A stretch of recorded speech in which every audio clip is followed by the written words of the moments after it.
Good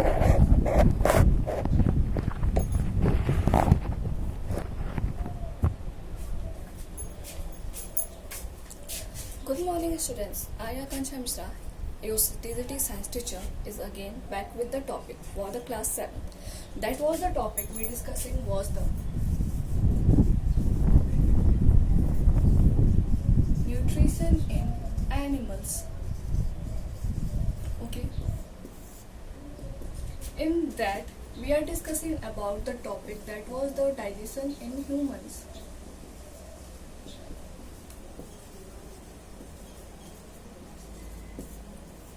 In which we gone through the several parts like buccal cavity, that was made up of buccal cavity plus salivary gland.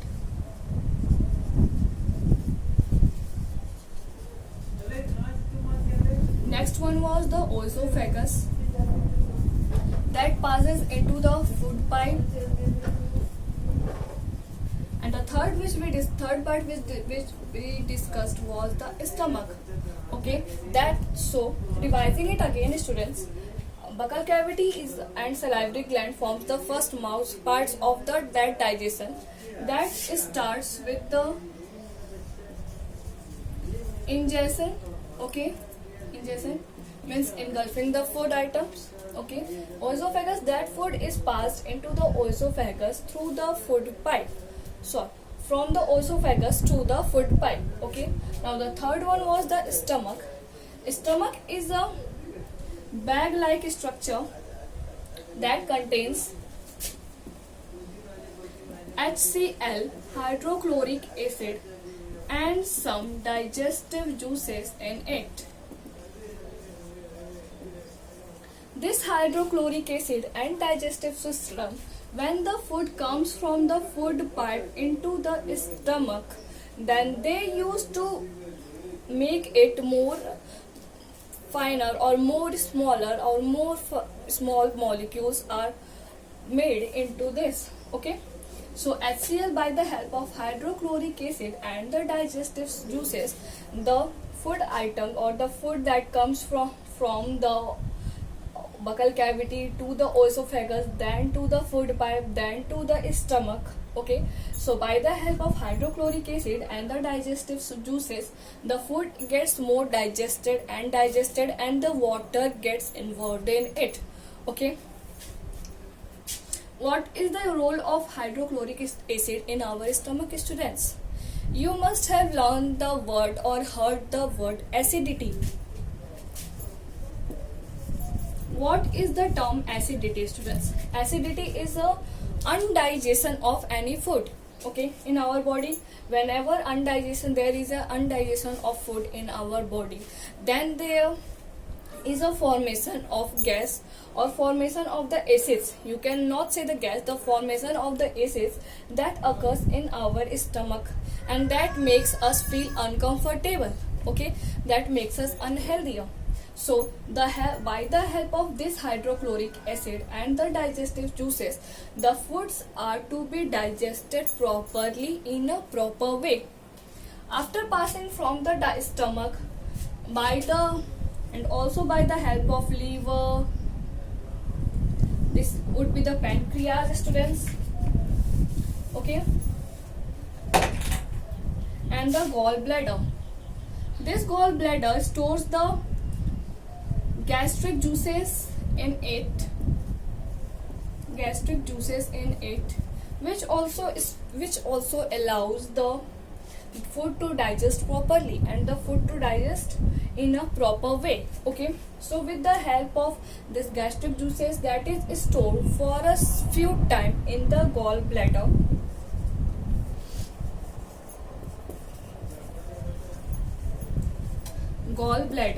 comes in the stomach, then from the pancreas and from the liver. Livers also contain, students, the bile juice. You need to remember all these names of the juices, that is gastric juices in the gallbladder, digestive juices in the stomach, and the bile juices that is in the liver. Okay, So all these juices helps the food to digest properly in our stomach. After that proper digestion of the food from in the stomach, the food is then passed to our next system. That is the small intestine. Okay students, so whenever you eat a bite of a food that is maybe of this size, okay, and whenever it goes or it travels the path of buccal cavity, salivary gland, esophagus, food pipe, stomach and to the small intestine, this food particles turns into small particles of food items, okay, containing liquid in it. That liquid is a water, okay. So this process is of that is I already told you in beginning that breakdown of these larger molecules into the smaller molecules is a process of a digestion. So until now into the stomach the process is done only for the digestion, proper digestion of the food. But now from the small intestine, why do we eat food?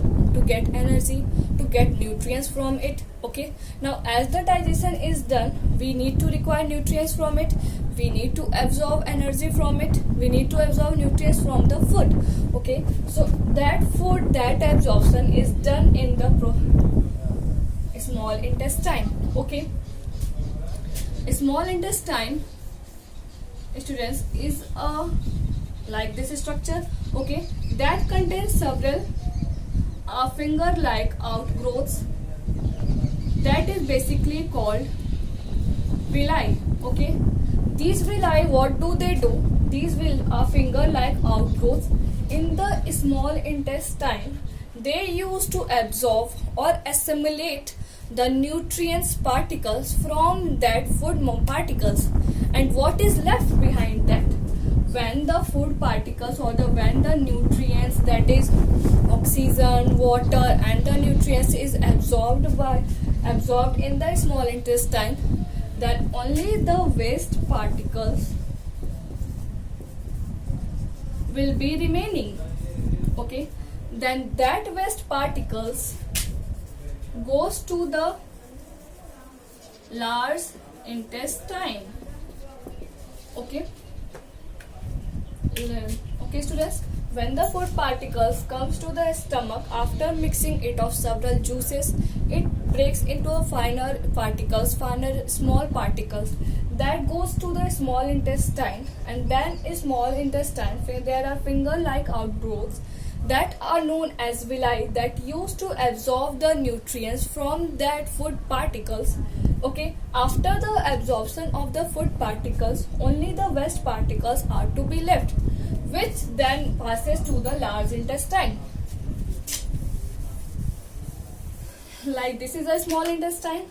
Then after this the large intestine starts, okay. That is a cord-like structure, students. Small intestine is also a cord-like structure, but remember one point, students, that small intestine is much bigger than large intestine. Don't go on the name that small will be small intestine and large will be large intestine, because the length of this small intestine is 7.5 meter long and large length of large intestine is the 1.5 meter long, okay. Only the difference between these small and large intestine is on the basis of their broader length, okay. Like this is the length, like how long is this, but how broader is this, okay, defines its names, that is small intestine and the large intestine, okay. So as the food passes from the small intestine to the large intestine, the waste particles that comes from the small intestine to the large intestines absorb the remaining water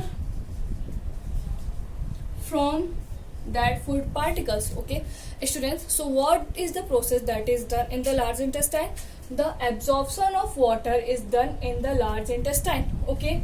After the good absorption of the water, then this food particles passes to the cloacal-like structure, students. Remember the word cloacal-like structure, that is the rectum and then the anus. And when coming from the rectum to the anus, the food is then passed out from our body, and this process is known as egestion. Okay, egestion is a process that is a passing out of the waste material from our body. So remember these two words, students. Ingestion is the engulfing up of food, and egestion is the process that is passing out of the waste material from our body. So okay, students, this process that starts from ingestion to the ingestion is known as the digestion. That passes from the several parts like buccal cavity and the salivary gland, esophagus to the food pipe, then to the stomach, then to the small intestine, then to the large intestine, then the rectum and the anus in the last, students. Okay, after the process of the digestion in humans, students, there is also digestion in animals.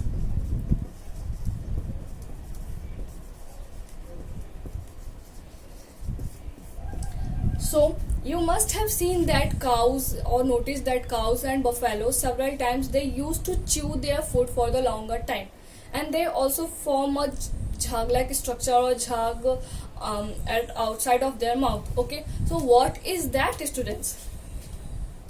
That is a process of rumentation.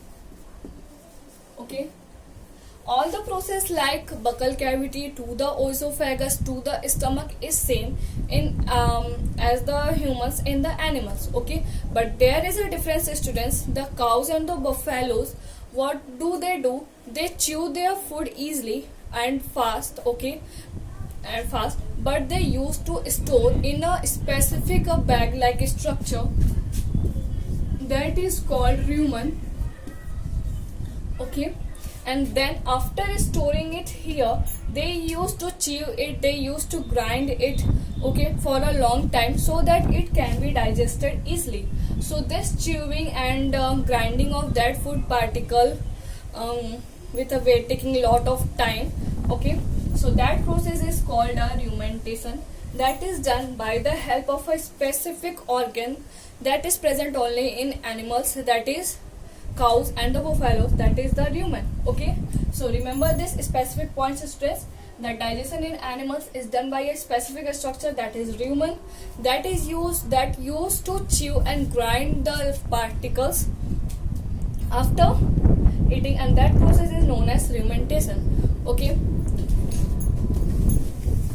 now our last topic in this, students, is the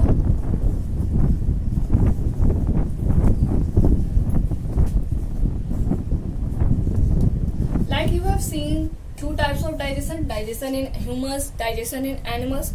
Now the topic, what about those who are not having stomach, who are not having small intestine, large intestine, or who are not having a rectum or anus, or what about those organisms that are not even having their